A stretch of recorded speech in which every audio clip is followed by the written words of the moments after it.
मुस्कान की बड़ी बहन पल्लवी बेड पर अभी तक सो रही थी, तो वहीं मुस्कान और उसकी मंझली बहन शीशे के सामने टिमटक रही थी।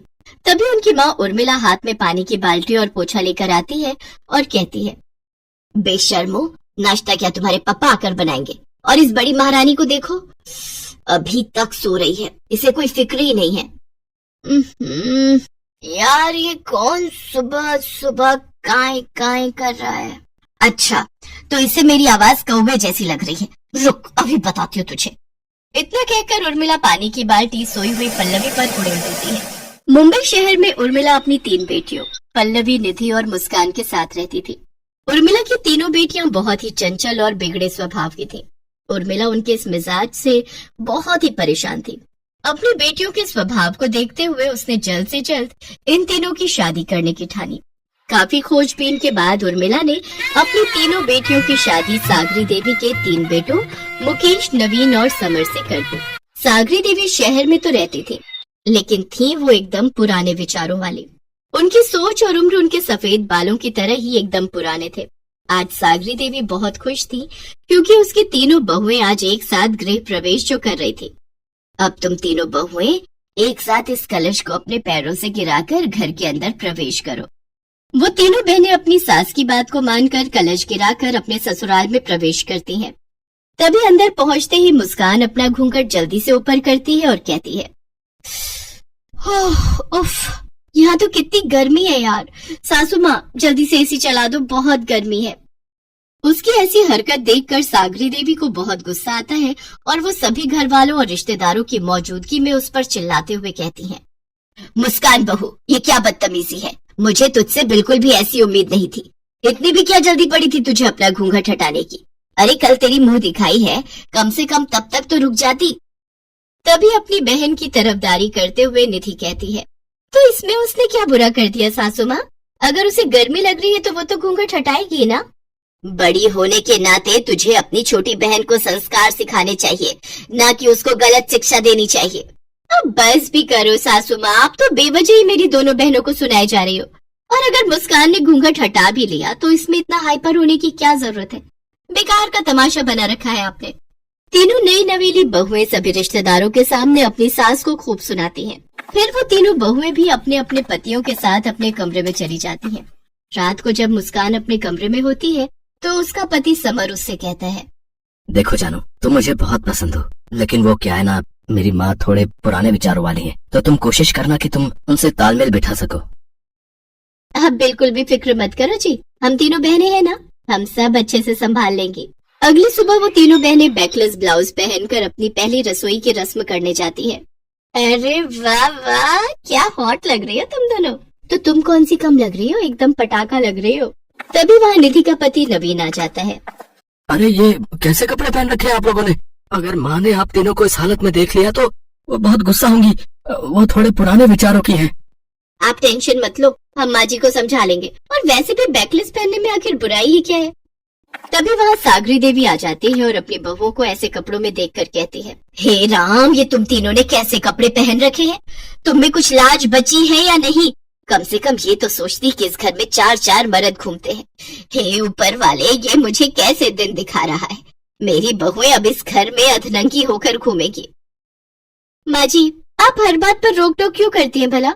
अरे, हम आज के मॉडर्न ख्यालात की लड़कियां हैं, जो मर्जी आए वो पहनेंगी। मैंने पहले ही कहा था तुम लोगों से, माँ को ये सब बिल्कुल पसंद नहीं आएगा। अब करवा लिया ना घर में कलेश।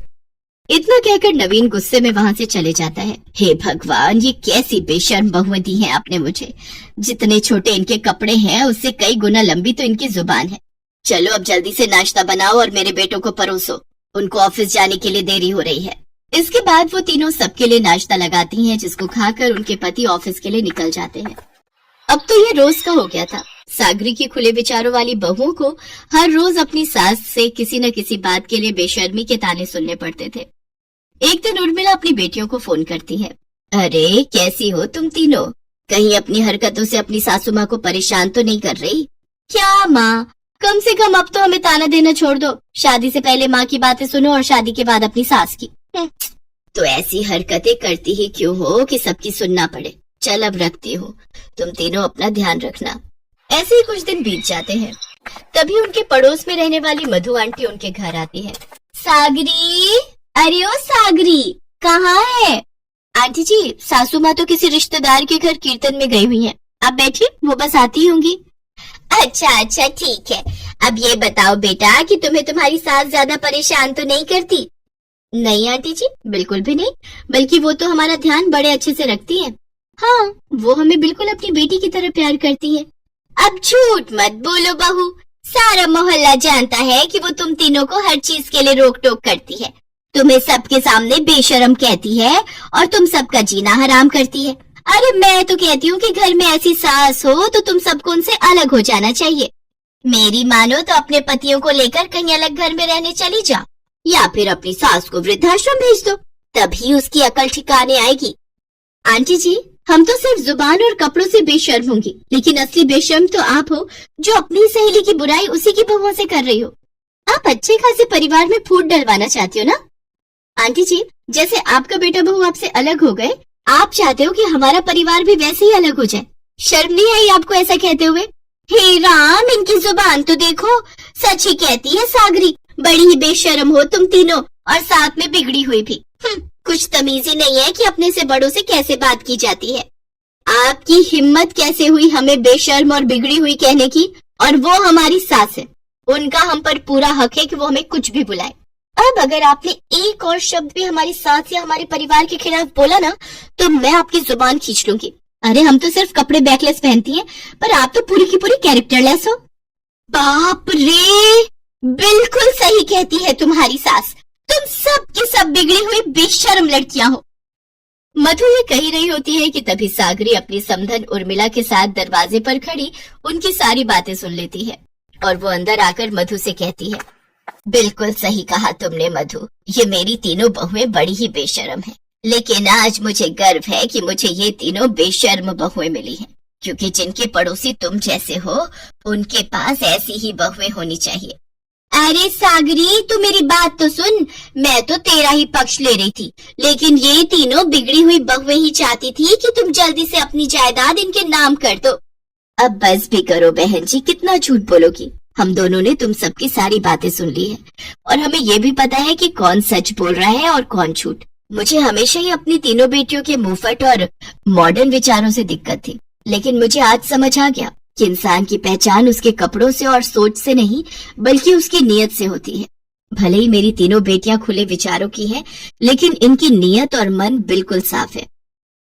बिल्कुल सही कहा समधन जी आपने, आज मुझे अपनी तीनों बहुओं पर गर्व है। आज ऊपर वाले ने मेरी आंखें खोल दी, और तू मधु, आज के बाद इस घर के आसपास दिखना भी मत। पूरी तरह जलील होने के बाद मधु शर्मिंदा होकर वहां से चली जाती है। उस दिन के बाद से उर्मिला और सागरी कभी भी उन तीनों को ओढ़ने पहनने से नहीं रोकते, ना ही उनको कभी ताने देती, और जो कोई भी उन तीनों के खिलाफ बोलता, उसको सागरी और उर्मिला मुंह तोड़ जवाब दे देती।